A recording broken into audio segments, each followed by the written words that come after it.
Bonsoir à tous, merci de votre fidélité. Dans cette nouvelle édition de Bordeaux Métropole, nous parlerons du redémarrage de l'usine de chaussures pour enfants de Blanquefort. Elle a changé de nom, elle ne s'appelle plus Astermode 8 mais le Chalet à Quitin.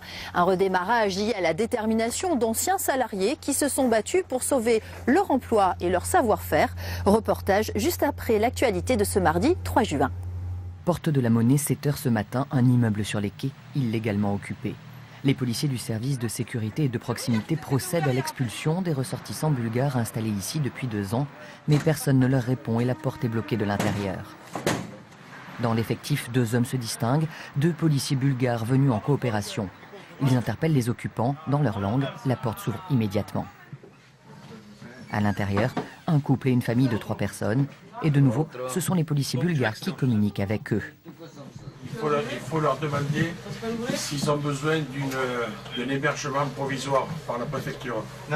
Gouv et son collègue procèdent aussi aux vérifications d'identité, un autre atout de cette coopération franco-bulgare. La difficulté pour nous, c'est de vérifier la régularité de ces papiers.